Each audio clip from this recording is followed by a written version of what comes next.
சென்னை பல்கலைக்கழக மசோதாவை திருப்பி அனுப்பினார் ஜனாதிபதி. சென்னை பல்கலைக்கழக மசோதாவை 3 ஆண்டுகள் நிலுவையில் வைத்திருந்த நிலையில் ஜனாதிபதி திரௌபதி முர்மு திருப்பி அனுப்பியிருக்கிறார். சென்னை பல்கலைக்கழக துணைவேந்தரை நியமிக்கவும் நீக்கவும் அரசுக்கு அதிகாரம் இருப்பதாக தொடரப்பட்ட மசோதாவில் கடந்த 2002 ஏப்ரல் மாதத்தில் ஆளுநர் குடியரசுத் தலைவருக்கு மசோதாவை அனுப்பியிருந்த நிலையில் அவரும் அந்த மசோதாவை திருப்பி அனுப்பியிருக்கிறார்.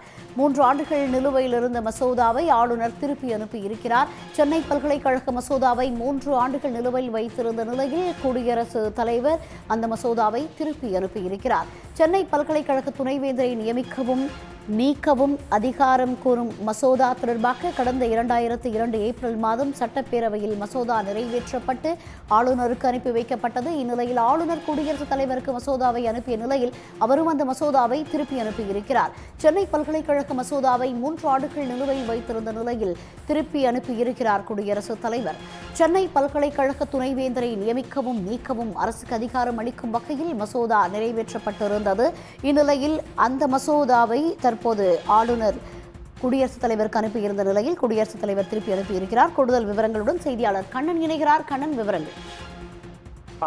தமிழகத்தை பொறுத்தவரையில் தமிழகத்தில் உள்ள பல்கலைக்கழகங்களில் சென்னை பல்கலைக்கழகமானது மிகவும் பழமையான பல்கலைக்கழகமாகவும் ஒரு பாரம்பரியமான பல்கலைக்கழகமாகவும் பார்க்கப்படுகிறது. இந்நிலையில் இந்த பல்கலைக்கழகத்தின் துணைவேந்தரை நீக்கவும் நியமிக்கவும் அரசுக்கு அதிகாரம் அளிக்கும் வகையில் கடந்த 2025 ஆண்டு ஏப்ரல் மார்ச் மற்றும் ஏப்ரல் மாதங்களில் நடைபெற்ற சட்டப்பேரவை கூட்டத்தொடரில் மசோதாவானது நிறைவேற்றப்பட்டது. அப்போது உயர்கல்வித்துறை அமைச்சராக இருந்த பொன்முடி இந்த மசோதாவை தமிழ்நாடு சட்டப்பேரவையில் கொண்டு வந்தார். இந்த மசோதா மீது முதலமைச்சர் மு.க. ஸ்டாலின் உள்ளிட்ட பல்வேறு உறுப்பினர்கள் பேசிய பிறகு இந்த சட்ட மசோதாவானது நிறைவேற்றப்பட்டு குடியரசுத் தலைவருக்கு அனுப்பி வைக்கப்பட்டது. இந்நிலையில் இந்த சட்ட மசோதாவை தற்போது குடியரசுத் தலைவர் திரௌபதி முர்மு திருப்பி அனுப்பியுள்ளார். மிகவும் முக்கியமாக கூற வேண்டும் என்றால் இந்த சட்ட மசோதாவை தற்போது சில நாட்களுக்கு முன்பு குடியரசுத் தலைவரானது திருப்பி அனுப்பியுள்ளார். சுமார் 3 ஆண்டு காலம் கழித்து, அதாவது இந்த சட்ட மசோதாவானது 2022 ஆண்டு ஏப்ரல் மாதம் தமிழ்நாடு சட்டப்பேரவையில் நிறைவேற்றி அனுப்பி வைக்கப்பட்டது. தற்போது 2022, 23, 24, 25 என்று சுமார் 3 ஆண்டுகள் நிலுவையில் வைத்திருந்த சட்ட மசோதாவை குடியரசுத் தலைவர் திரௌபதி முர்மு திருப்பி அனுப்பியுள்ளார்.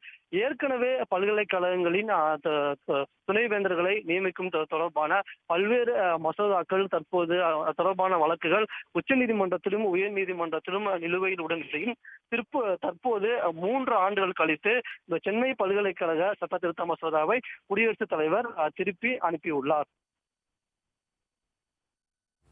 தகவல்களுக்கு நன்றி கண்ணன்.